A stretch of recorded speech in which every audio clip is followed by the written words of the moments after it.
Good morning, everyone. You guys look so rested with your hour of sleep.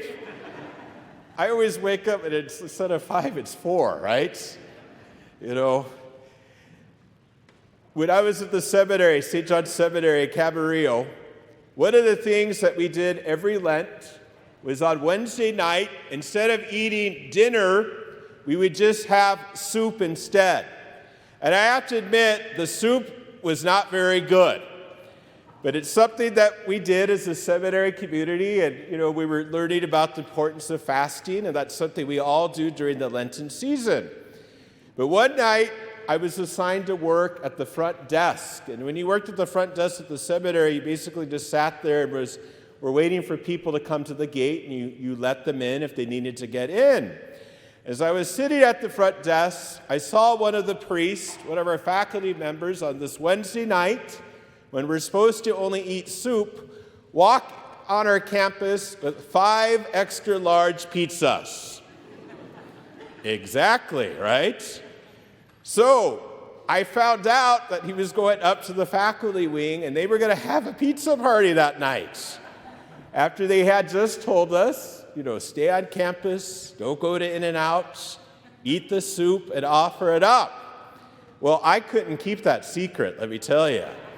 And I told all my brother seminarians, look what was going on. And God bless the faculty. They did apologize the next day. They tried to explain the situation.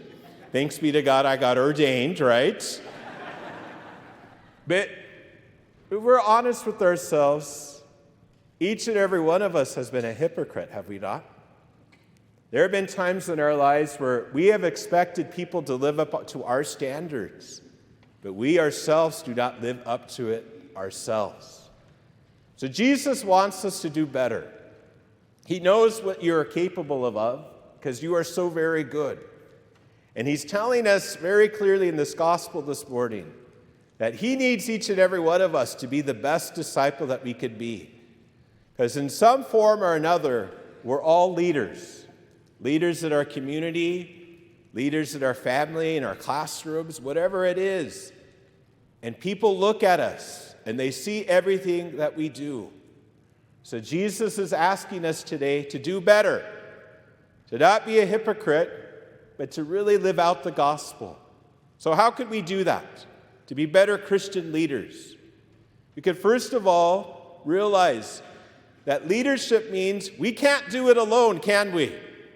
Can you imagine if last night I called the lectors and the Eucharistic ministers and our musicians and our ushers and I said, take the day off, I got it covered.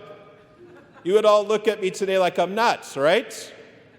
But how often do we see people, and maybe we're guilty of it ourselves, sometimes I have been, where instead of bringing people together and looking at their God-given gifts and talents and raising them up, we just think we could do it ourselves. So Jesus made us all different for a reason. We have different talents and giftedness, and part of being a disciple of Christ is acknowledging the good in one another and bringing out those gifts in other people. So we should never be threatened by people's giftedness. Rather, we should encourage them to use them to help people, to make our world a better place. We should also always maintain an attitude of service. In other words, we shouldn't expect people to do things that we ourselves could not do. One time I lived with the priests, not at Holy Family. I don't want you guys to start a rumor, okay? And in one of my assignments, and one of the priests told us, every Monday and Saturday morning, I'm not free for Mass. And I said, well, why not, Father? And he said, well, I play tennis. Right? And I looked at him and I said, well, I want to go to Disneyland on Sunday. Can I get that off? Right? And it always irked us, because we thought, he's just out, and good for him. He's played tennis, but it looked like being a hypocrite a little bit. Sometimes we're guilty of that ourselves. We expect people to live up to our expectations, but we don't do it ourselves. So we should never, ever expect people to do stuff we ourselves would not do. Being a Christian leader means to build people up. To build people up and not to tear them down. Our words have meaning and value, do they not? And what we tell other people does affect them. If we're constantly pointing out people's faults, we're constantly nagging them and telling them what they're doing wrong, we're failing. Our voice is to build people up, to affirm them, to remind them of how very good they are. Every single one of us is a sinner. We all make mistakes. But Jesus encourages us, so we need to encourage one another. My friends, we cannot be overly rigid either. We need to show compassion and mercy. I love hearing confessions. It's not because I'm nosy and I want to hear everything that you do, okay? I love hearing confessions because there's something so beautiful about this beautiful sacrament where you leave with the weight of the world is off of you.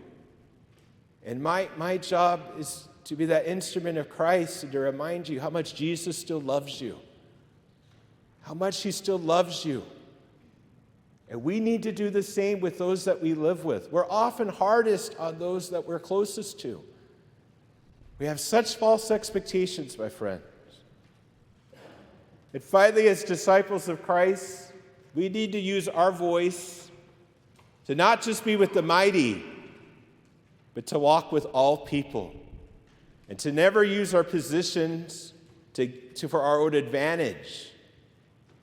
I gave the analogy at the 6:30 Mass. You guys know by now I love baseball, right?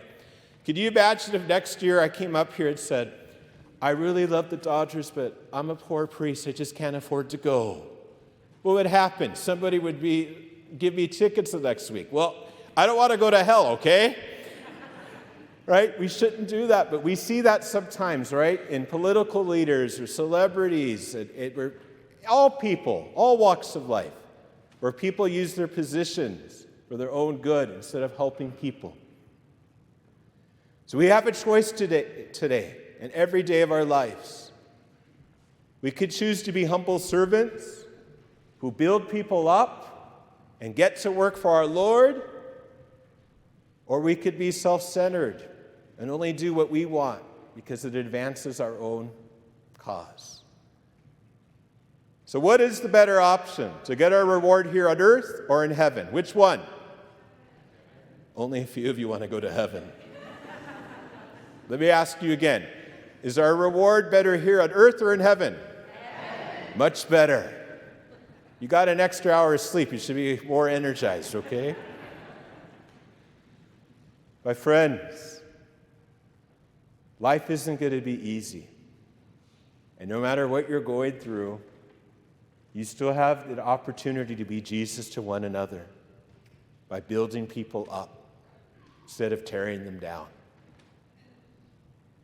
So, my friends, Jesus is asking you this morning, who can you build up today?